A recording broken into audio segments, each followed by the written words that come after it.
Andrew McGann for SevereMMA, standing beside the man who's turned that phrase into a bit of a cult thing in Ireland here. I can't go anywhere, Cathal, without it being said at me. No, yeah. Well, I just did a good impression one time, and it seems to be everyone else is picking up. It's taken off. The originator, but I have to, since I last spoke to you, you're still looking at my questions. Sorry. You're 100,000 euro or dollars richer. I am, yeah. Very happy about that. I have to say, was there at any stage you didn't think you were going to get it? I was pretty confident because it had happened before. That scenario where there was a fight at night and one of the guys got popped for PEDs. It was the Mark Hunt Bigfoot Silva fight, and Mark Hunt got the money. So I was pretty confident if they did it before, they were going to do it again. Having trained with him in the house and then fighting him, did you notice a difference? I know you don't always go full out in training, but did you notice him with performance enhancing drugs? And because you wouldn't have had access to it in the Ultimate Fighter house. Yeah, and you do a test just prior to the Ultimate Fighter, so you obviously passed as well. But I wouldn't say I noticed it from fighting. I mean, obviously he got the upper hand in the first round, but that was purely just down to mistakes I made. But I think looking at him, he definitely looked a lot different. He looked a lot bigger.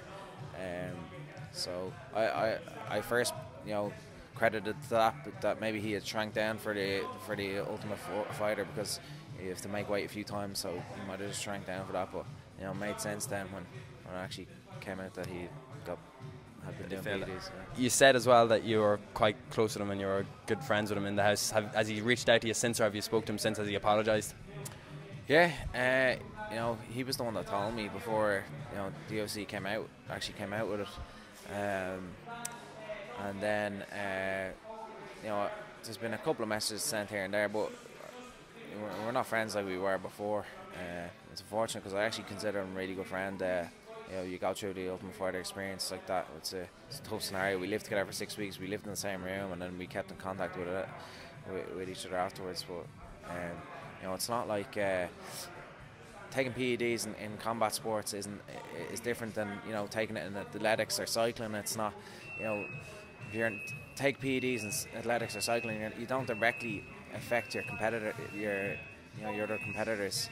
You have an advantage over your competitors, but it doesn't directly affect your competitor. In combat sports, if you're taking PEDs, it does directly affect your competitor. Because you're hurting them. You're hurting them. Your competitors' health and safety is at risk if you're taking PEDs, because you're stronger. You're obviously hitting harder. So it's a very serious thing in combat sports, and for someone to do it that I respected, someone to do it that I considered a friend, to do it against me, it doesn't sit well with me, to be honest. Especially considering, if you don't mind me saying, you did take a lot of damage in the first round. You were dropped. It looked like you were out of the fight. You came back and got the win, but that is unnecessary damage, I suppose you wouldn't have rather taken to your brain. One final thing about the house, because Chris told us a very funny story before we come over here. Something about you pretending to be someone who beat Mark Coleman, his son, or you are some Russian. Can you enlighten us on some story?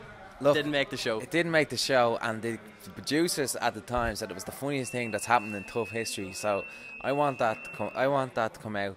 Everyone else knows that I have a budding acting career. That's the retirement plan. Ripper Street, was it? Ripper Street, I did, and I'll be making Hollywood movies when I retire from the UFC. But I wouldn't mind this coming out from my highlight reel, where I convinced Mark Coleman, after being there for about 3 weeks. I had a full-on beard when I was in the Ultimate Fighter house.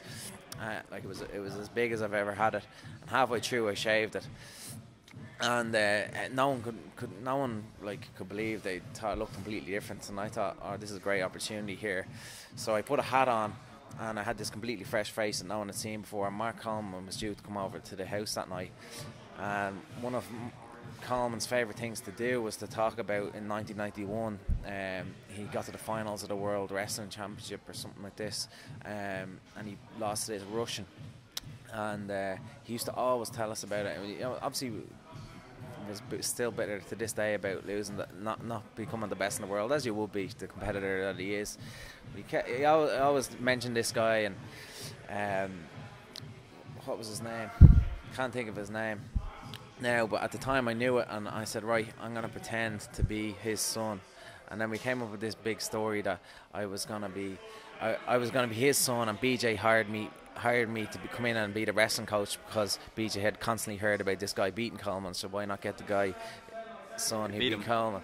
So Coleman comes over with the other coaches. One of the guys goes down and fills Coleman in. Oh yeah, this new Russian guy, Kabalov, that was his name, is upstairs and he's showing the guys wrestling moves.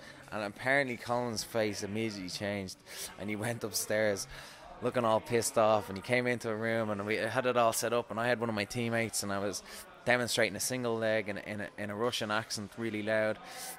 And I completely convinced Coleman for about 10 minutes that I was this Russian guy, and it was hilarious. The whole place was in stitches, the camera crews, the other tough castmates, and the fact that didn't make it to TV, I don't know why, but it has to come out. This is a campaign. Yeah, the UFC officials, the tough officials, whoever has this, Fox, get it out there. I want my Oscar for convincing Mark Coleman that I was this Russian coach. Might be a good thing to build up your next performance in Stockholm. So 2 quick things before we let you go. One, Stockholm. You were very, very vocal on Twitter about wanting to get on the card. Is there any reason? Is it purely for Irish fans it's easier to get to? 2 reasons. One is that I wanted after my last fight, I wanted 2 more fights before Christmas, so this made sense time-wise. And 2, the fact that it was in Europe. Irish fans can get there, and I have a good fan base in Europe. The Swedish people seem to